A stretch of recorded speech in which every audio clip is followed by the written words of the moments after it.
2 weeks ago, a close friend of mine was killed in a car crash. His truck had a brake failure, and he ended up running off the road. He was thrown from the truck, and it rolled over on him. Yesterday, I was checking my email, and noticed an email he sent me a few days before the crash.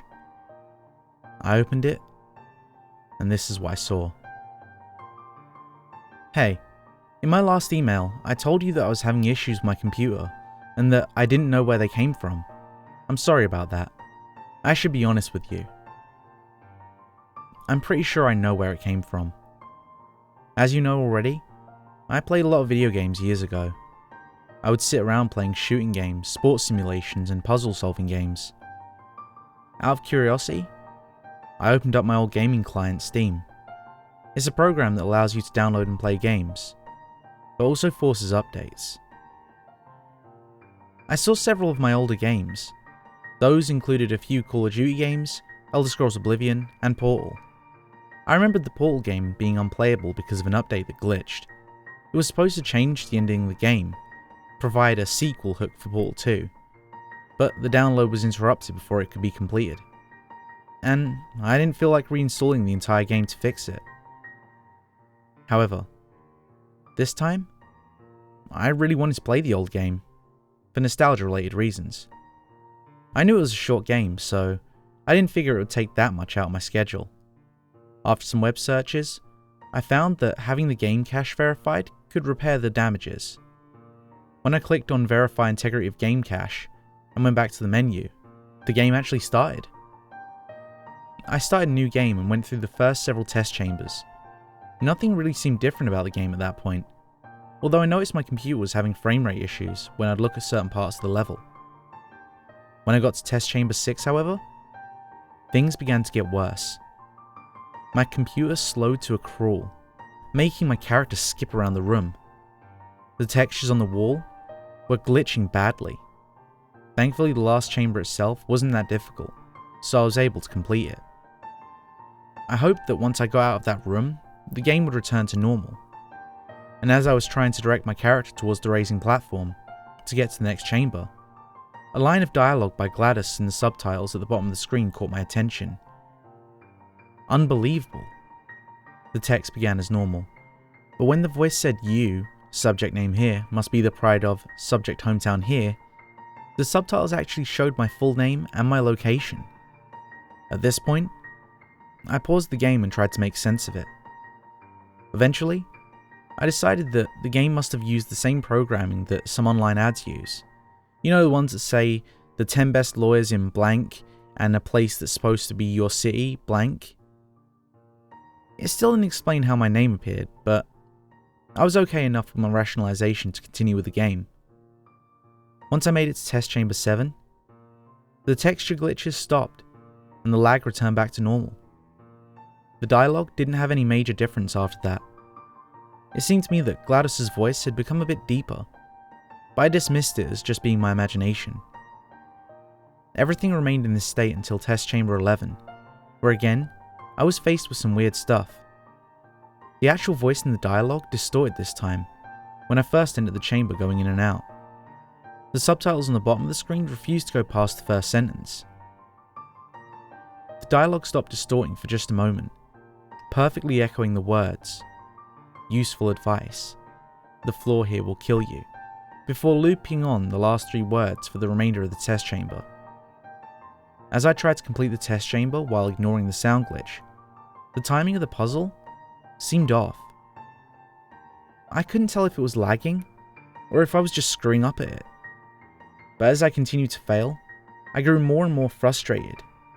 I was just about to give up on it when suddenly, my character teleported to the middle of the puzzle, revealing the second portal gun instantly. I went straight from frustration to confusion. The device has been modified, echoed throughout the room as per usual. But I noticed that the orange part of the reticle that had appeared on screen was a glitchy pixelated red with some orange mixed in. As I stared at the glitch and moved around the house, trying to see if I could get it to go away, a loading screen popped up.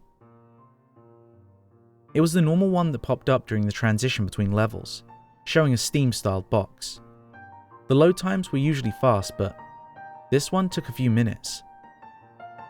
When it loaded, I was already at the final level of the game.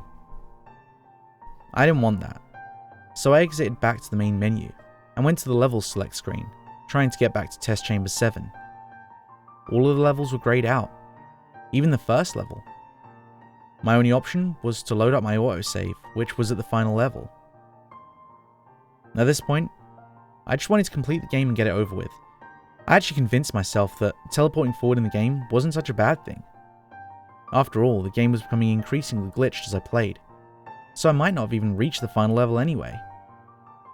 I loaded the autosave and approached the boss fight with GLaDOS. I crossed through the hallway and entered the chamber.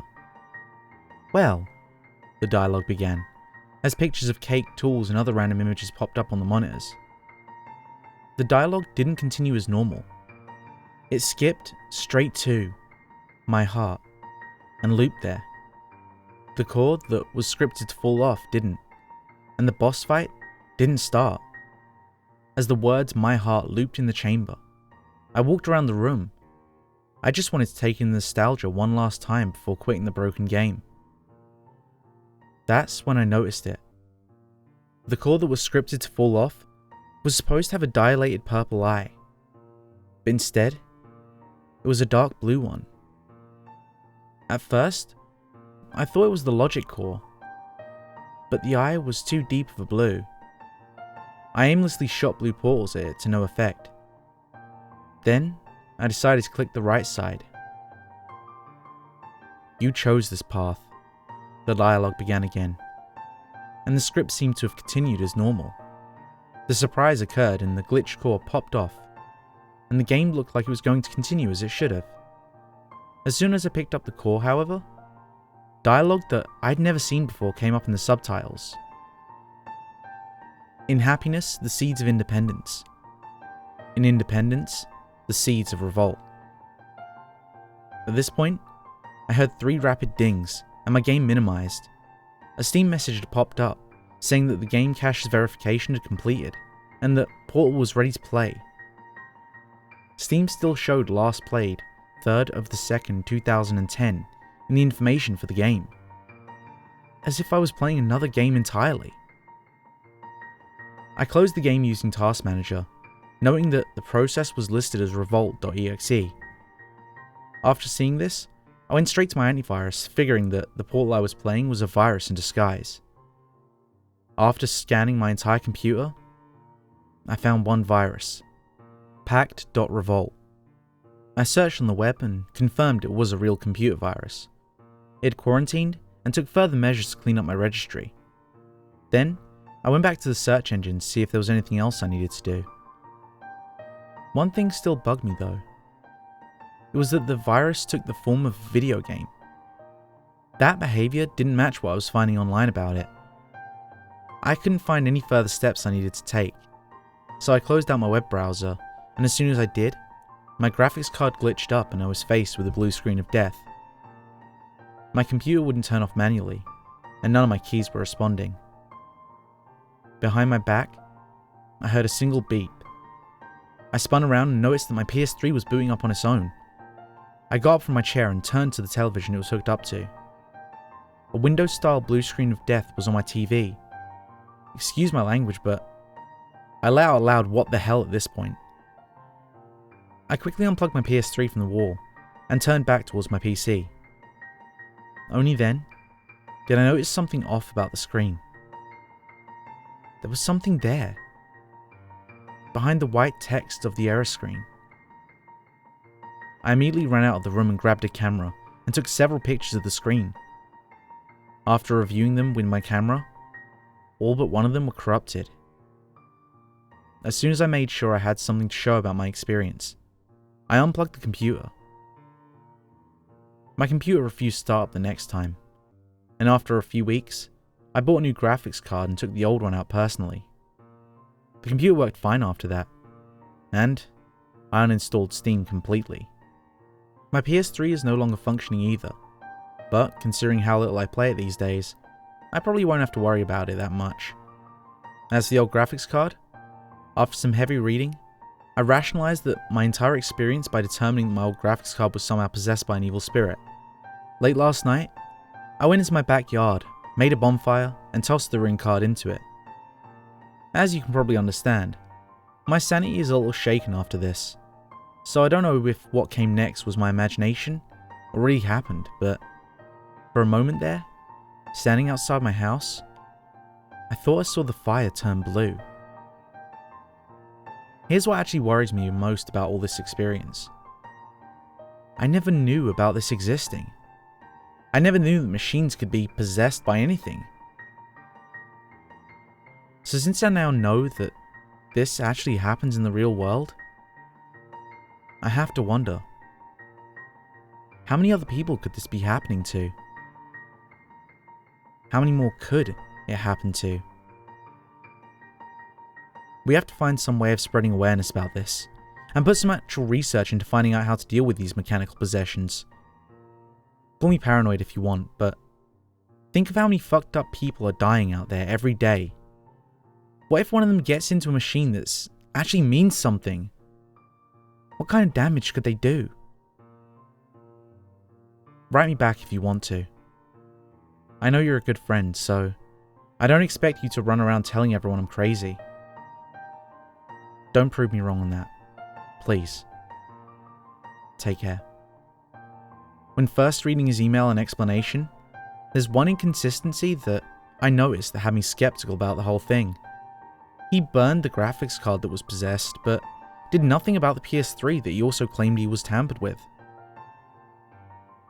Today I learned on the day of the crash that he had a text conversation with his girlfriend on the phone. She asked him what he was doing, and he told her that he was going to the store with his PS3 to check if his warranty is still valid. There's no way I can tell anyone I know about this. I'd be seen as a lunatic. Hopefully the fact that you're reading this will help spread awareness. So then, maybe my friend didn't die for nothing. Thanks for sticking around to the end. And if you enjoyed today's story, make sure to leave a like. And if you want more like it, make sure to subscribe and ring the bell so you never miss a story. If you need more now, why not check out my Gamepasta playlist? I'll leave that on this card, and I'll catch you in the next story.